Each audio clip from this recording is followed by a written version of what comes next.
Mr. Luke Evan Brooks here, come to you once again. Have to excuse the mirror right here. I have to make another adjustment or whatever, but just wanted to make sure I have clear vision when I'm driving. So we are driving home. We're about 5 hours away from home per se. I'm contemplating if I'm gonna be in Atlanta, and then make the push home early in the morning, or what. You know, I want to enjoy my time. But I want to talk to you about poor mindset. Poor mindset is something that hurts a lot of people.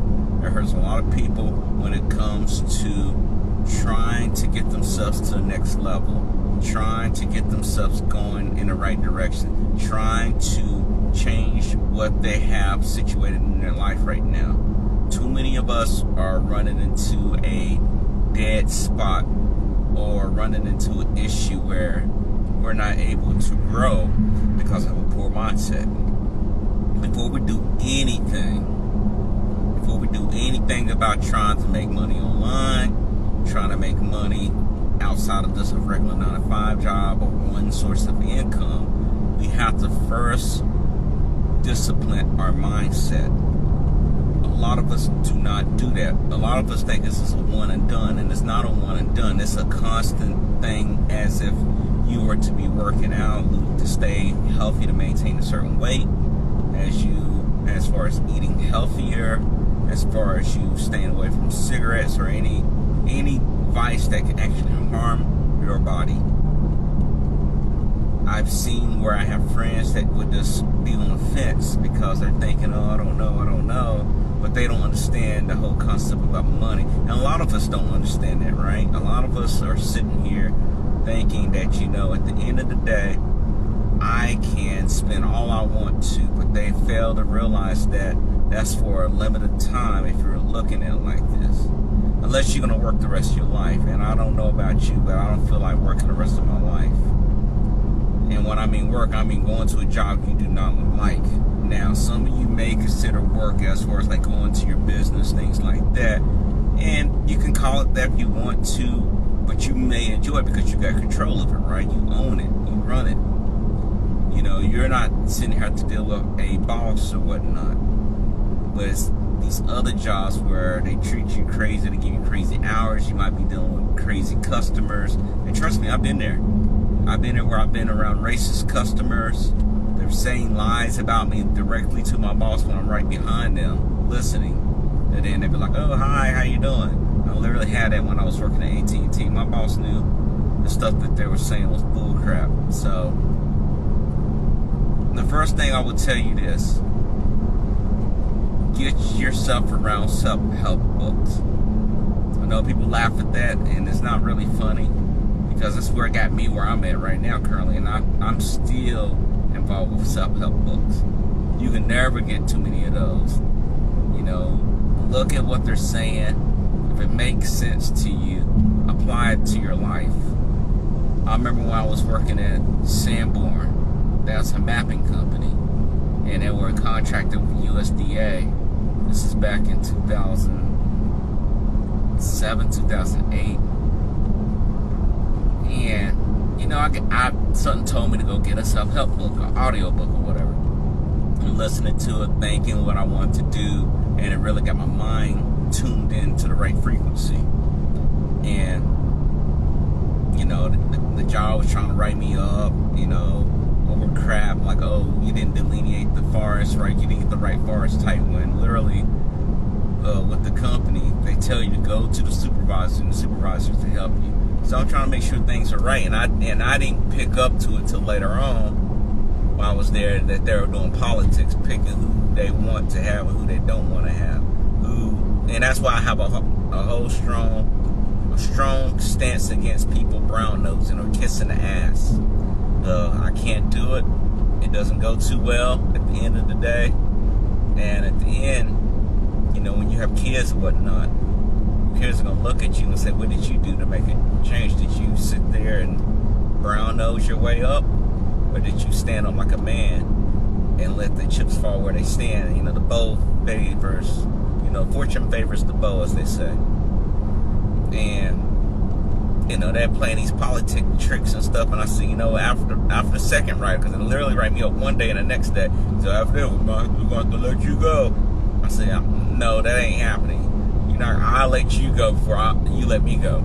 So I contacted AT&T, and AT&T contacted me because it was into what I was doing in the field of sales, right? I've been doing like summer jobs back home, working sales jobs, like working at Sears and things like this, but this was like the next tier. And we did a phone interview during my lunch break. I'll never forget that. We did it in about 20-30 minutes. I did my thing, came back smiling and said, yeah, we want you to come in at this time. I didn't have to change anything on my time slot to take off. Did the interview, then went to work smiling, then gave him the 2-week notice. And I'll never forget it. The manager for Sanborn's asked me, what you plan on doing? I said, well, I'm using AT&T as a jumping platform to develop myself, you know, get back into sales and then work for the government. And the guy was smiling because he didn't believe it. And I was telling my affirmation straight up, like straight up, no hesitation. You know, I think I say I wanted to work for, what was it, the foreign, not the CIA, it was a foreign affairs. I wanted to work for the State Department, I told him. And he just smiling like, yeah, right, you ain't gonna get it. And it wasn't that I didn't get it. Something else came up better. It was the Navy that came up. That was even more like bye in your face than the State Department. And after that, everything came together for me at that point in my life. And that's why I tell you guys, you don't let anyone try to put limits on you. Anytime someone try to put limits on me, I always advance rapidly. And that's why I try to tell you, having those limits is what's going to hurt you. You need to free your mind. You need to be able to get yourself around positive influences. And you got to get the frequency going up. It's just like a radio. I can control my radio in my car. I can tune it down. I can turn it up. I can change the channel. I can go to a different mode. I want to go to Bluetooth. I go on Bluetooth. I can go to sound. You got to get in the right frequency. You control your frequency. Things that. All right, guys. Sorry about that delay. The phone was overheating. So hopefully we'll get this out. Now, where we're on it. You control the frequency. You control the frequency in order to make yourself better. And for example, someone can tell you that you didn't get the sales on time, for example. Let's just talk about entrepreneurship, or the ad didn't go through the right way. You could take it a bad way where you can just freak out and start yelling at people, going crazy, going ham on stuff. Or you can be like, okay, that's bad, but I'm going to do A, B, C, or D.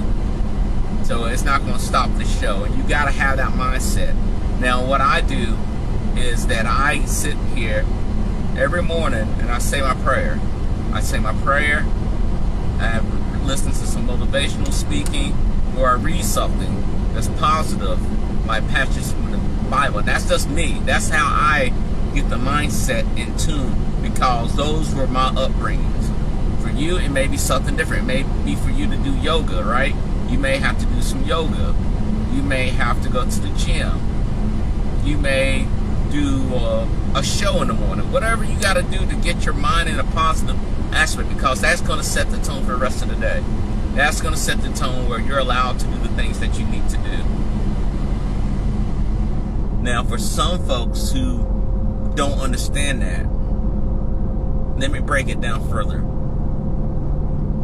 If you have an attitude, I had someone like this too, that used to work at my university when I went to school.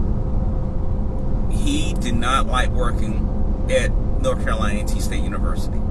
He always complained. He always talked about blah, blah this, blah, blah that. He got on students' case when students like me were just doing the thing they wanted to do. Like, hey, I wanted to join the military. That was one of the things in my affirmations. I wanted to do the military like my father.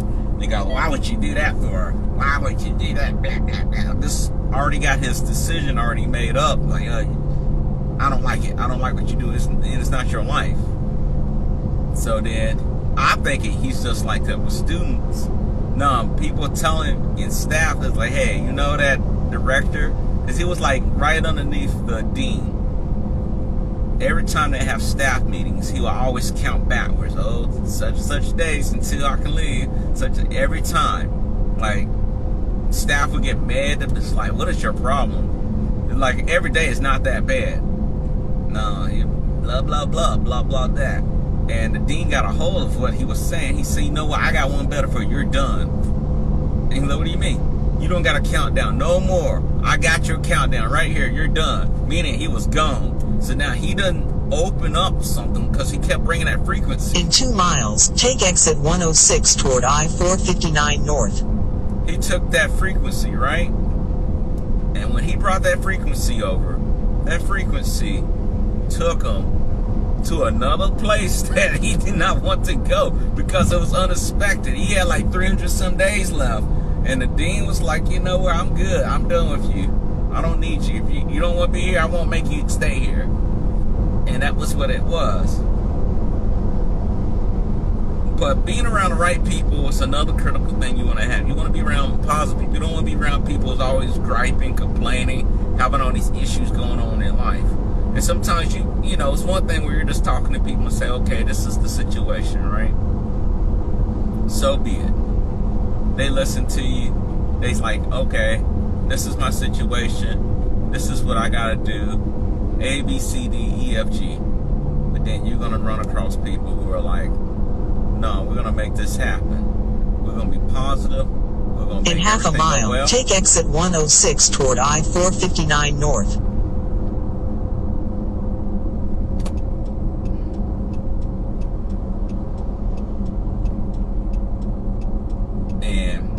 It's gonna be wonderful. I'm just waiting on this goofy driver who don't know what the hell they doing when driving in a vehicle. They're just taking their sweet time. So anyway, take exit 106. What I tell people is this: be around like-minded people, people who got their act together, and people that you're trying to get to that level. I'm not saying you're trying to copy them, but you see the level of success that they're at right now. You're trying to reach there. You want to also have mentors. For me, mentors are critical. You're going to have more than one mentor. You might have a mentor dealing with your primary job. Like if you're working a typical 9-to-5 job or whatever. You know, someone that you may say, hey, I want to turn this into a career. Well, you're going to do 20 years or whatever. If you're like me in the military, have someone to be like, okay, I need someone I can talk to. I can bounce off stuff. You got to get a mentor. It's critical to have one. And then the next thing that you want to do is to make sure that you get a mentor for each field of work that you're trying to do your streams of income at. Because if you don't do that, it's going to come back and hurt you. All right? You don't want to have it where you get a mentor for this and then they're not paying it out. And you think there's a speed trap ahead. But my thing was this. For the Airbnb, I got a mentor, I got a coach, got a course. For the rental, not rental, but the ATM, I'm getting a coach. The coach is about to be resolved here in about 48 hours as far as talking to him. Once he tells me what I need to do before I act on anything, you know, you want to get smart with it. And then finally with the car, I already told y'all last night, with the car situation, I don't have to necessarily have a coach because the type of work I'm doing with the cars is pretty self-explanatory. You just need to hand up a car and then it's done and your passive income works. So that's a smart thing to do. What I will tell you too is invest in yourself. You need to invest in your education of entrepreneurship. Whatever you're trying to get into, you need to invest yourself, whether you got to take courses, whether you got to go into focus groups or whatever it may be. That's what you need to have. And if you do not do that, then it's going to really show, it's going to really reflect. And you don't want to be in a situation like that. I promise you, if you're in a situation like that, you're really going to be hating life. And I don't mean to be a narcissist or anything like that, but it's great to be investing in my education. This is not something that you're going to be able to get if you go to a, I don't know what you want to call it. If you go to a university, they don't teach this in the university. They teach you some stuff. They don't teach you stuff to say, hey, I want you to quit your job and I'm going to show you how to make money. They only show you a few traditional things, real estate, stock market thing, basic stuff like that. They don't get into the cryptocurrency. They don't get into, you know, Airbnbs. They don't get in none of that stuff right there. They don't teach that. But yet you see these people walking around, loving their life, maybe younger than you, and already broke a mill. And you're looking at what the hell I did wrong. Like, what pill did I take, right? And I don't want you to feel like, oh man, this is in the world, because those guys did it very early. You can still do it now. Nothing's stopping you. Don't sit there and be like, well, I'm 40. It's too late for me. It's not too late for you. You can still get that wealth. You can still have that happen. You just have to work smarter. Stop working harder. So guys, I hope this helps you out. I will talk to you soon. We may have another one pop up here. If you're catching this on YouTube, I want to offer you something. I want to offer you my free course. The link's going to be down below. My free course to show you how to use your Facebook profile to generate a passive income. Absolutely free. Does not cost you anything whatsoever. Click on the link below for my Facebook audience. The link is in the banner. Click on the banner. For the ones that are looking at this also on YouTube, I have many more shows that I help people generate a passive income, whether it's fully passive or semi-passive. You can do this whether you want to quit your job, your 9-to-5 job, or you just want to go ahead and have a little extra money. You need to check this channel out. Please make sure you hit the subscribe button down below. Okay guys, I will talk to you later. More road for me to hit. I'm seeing Bessemer, but it's not Bessemer City. Talk to you later guys. Bye.